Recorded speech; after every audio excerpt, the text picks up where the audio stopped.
दोस्तों, आज हम बात करेंगे एक ऐसी रहस्यों से घिरी हुई जगह की जो अमेरिका सरकार के नक्शों में दशकों तक नॉन एग्जिस्टेंट बनी रही। एरिया 51। एरिया 51 साउथ नेवाडा में स्थित है। एरिया 51 का एयरफील्ड होमी एयरपोर्ट कहलाता है। पूरी एरिया को अक्सर ग्रूम लेक कहा जाता है। ग्रूम लेक एक नमकीन और सूखी हुई झील है जो एयरपोर्ट के बिल्कुल बगल में ही स्थित है। नेवाडा के रेगिस्तान में बसी यह जगह यूएस एयरफोर्स की एक हाईली क्लासिफाइड मिलिट्री बेस है। ऑफिशियली इसे ग्रूम लेक टेस्टिंग फैसिलिटी कहा जाता है। पब्लिक हाईवेज जैसे कि नेवाडा स्टेट रूट 375, जिसे कि एक्स्ट्रा टेरेस्ट्रियल हाईवे कहा जाता है, इस इलाके के पास से गुजरती है, लेकिन कोई भी पब्लिक रोड सीधे बेस तक कभी नहीं जाती। एरिया 51 की सीमाएं इतनी सख्त हैं कि वहां पर परिंदा भी पर नहीं मार सकता। पास जाने पर इमीडिएट अरेस्ट या इवन लीथल फोर्स का इस्तेमाल किया जा सकता है। पेरीमीटर से मीलों पहले साइन बोर्ड्स पर बड़ी चेतावनी दी गई है। Photography of this area is prohibited, use of deadly force authorised. और हाँ, यहाँ तक कि गूगल मैप्स भी इसके लिए डायरेक्शंस नहीं देता। हर तरफ क्लोज सर्किट कैमरे, आर्म्ड गार्ड्स, साइलेंट रडार, जैसे कि ये ज़मीन किसी और ही प्लैनेट का हिस्सा हो। कॉन्स्पिरेसी थ्योरीज के अनुसार एरिया 51 के नीचे मैसिव सबटरेनियन कॉम्प्लेक्सेस हैं जो डल्स बेस, जो कि न्यू मैक्सिको में है, से जुड़े हुए हैं, और यहाँ तक कि सीक्रेट रेल सिस्टम जो कि दूसरे मिलिट्री इंस्टॉलेशन से लिंक करते हैं।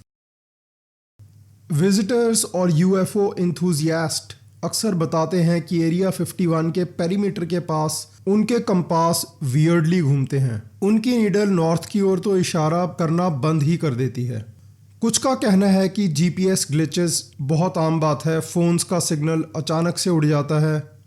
कई लोग मानते हैं कि यहाँ hidden magnetic field, alien technology या सीक्रेट एनर्जी एक्सपेरिमेंट इस वियर्ड बिहेवियर की वजह है। यहाँ पर अक्सर लाउड सोनिक बूम भी सुने जाते हैं, भले ही कोई विजिबल एयरक्राफ्ट ना दिख रहा हो। और एक बात बहुत कॉमनली फेमस है कि यहाँ कुछ जिंदा एलियंस हैं जो कि यूएस मिलिट्री रिसर्चर्स को टेक्नोलॉजी ट्रांसफ़र कर रहे हैं। इससे जुड़े कुछ रियल इंसिडेंट ज़रूर हैं जिसके बारे में हम आगे डिस्कस करेंगे।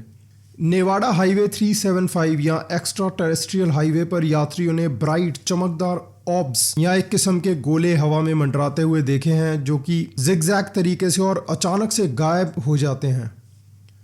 रात के समय कुछ लोग पहाड़ों के ऊपर अजीब सी अरोरा लाइक ग्लो देखते हैं जो शायद किसी सीक्रेट टेस्ट या एनर्जी वेपन से पैदा होते हैं। कुछ रिपोर्ट्स में बिना आवाज़ के एक्सट्रीम ऑल्टीट्यूड्स पर उड़ते या अचानक से गायब होते एलियन क्राफ्ट्स का भी जिक्र है जो एक्सपेरिमेंटल स्टेल्थ या एंटी ग्रेविटी प्रोपल्शन सिस्टम का संकेत देते हैं। और बहुत से लोग ब्लैक ट्रायंगुलर एक एयरक्राफ्ट का वर्णन करते हैं जो शायद TR-3B, जो कि एक सीक्रेट प्लेन है, वो हो सकता है जो रात के आकाश में चुपचाप ग्लाइड करते देखे गए हैं। विजिटर्स अक्सर अंडरग्राउंड या दूर पहाड़ों से आती एक लो फ्रीक्वेंसी हमिंग सुनने की बात करते हैं कि यह वाइब्रेशंस उनके सीने में गूंजती है और सिर दर्द करती है। इस साउंड को अंडरग्राउंड टनल या एलियन मशीनरी से आने की बातें करते हैं। कहा जाता है कि एरिया 51 की बाउंड्री पर अचानक से प्रकट होने वाले और इंट्रूडर्स पर नज़र रखने वाली काली मिस्टीरियस ब्लैक SUVs गश्त लगाती रहती हैं। अननेचुरल फ्लाइट पैटर्न्स और इम्पॉसिबल स्पीड से चलती रोशनी या शार्प 90 डिग्री टर्न लेती रोशनी दिखना बहुत ही आम बात है। ये सब चीज़ें नोन एविएशन फिज़िक्स को चुनौती देती हैं। अब बात करते हैं एरिया 51 के कुछ फेमस रियल इंसिडेंट्स की। जुलाई 1947 में रॉसवेल, न्यू मैक्सिको के पास एक चरवाहे को अजीब मलबा जिसमें कि रबर, फाइल्स, कुछ लकड़ी की छड़ें और कुछ अजीब मेटल का हिस्सा मिला। रोजवेल आर्मी एयरफील्ड ने पहले एक प्रेस रिलीज जारी किया और बोला कि उन्होंने एक फ्लाइंग डिस्क बरामद की है, और फिर 24 घंटों के अंदर मिलिट्री ने बयान वापस ले लिया और दावा किया कि यह सिर्फ एक वेदर बलून था। और हद तो थी जब फिर से तीसरी बार बयान बदल दिया और कहा कि यह प्रोजेक्ट मोगुल, जो कि एक सीक्रेट स्पाई बलून प्रोग्राम था, उसका हिस्सा था। इस स्टोरी में क्लियरली कुछ स्ट्रॉन्ग पॉइंट्स हैं जिनको इग्नोर नहीं किया जा सकता।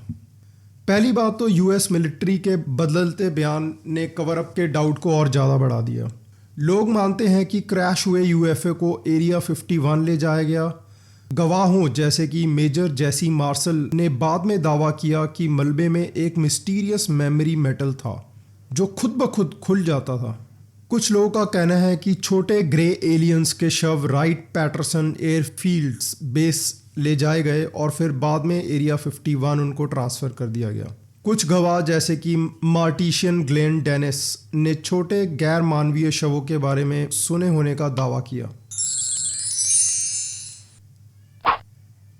और फिर अगला इंसिडेंट है, एक बॉब लजार नाम के फिजिसिस्ट ने दावा किया कि उसने 1988 और 89 के बीच में एरिया 51 के पास एक गुप्त साइट S4 पर काम किया।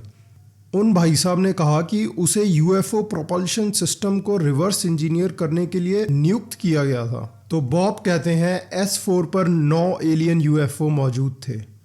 उसने एलिमेंट 115 से संचालित एलियन टेक्नोलॉजी का वर्णन किया, जो कि बाद में इसे मॉस्कोवियम, एक सिंथेटिक सुपर हैवी एलिमेंट के रूप में पहचाना गया। उसने भी यही कहा कि सरकार के पास लाइव एलियन हैं, जिनको एक्स्ट्रा टेरेस्ट्रियल बायोलॉजिकल एंटिटी या ग्रे एलियंस कहा जाता है। UFO gravity wave system technology से चलते थे।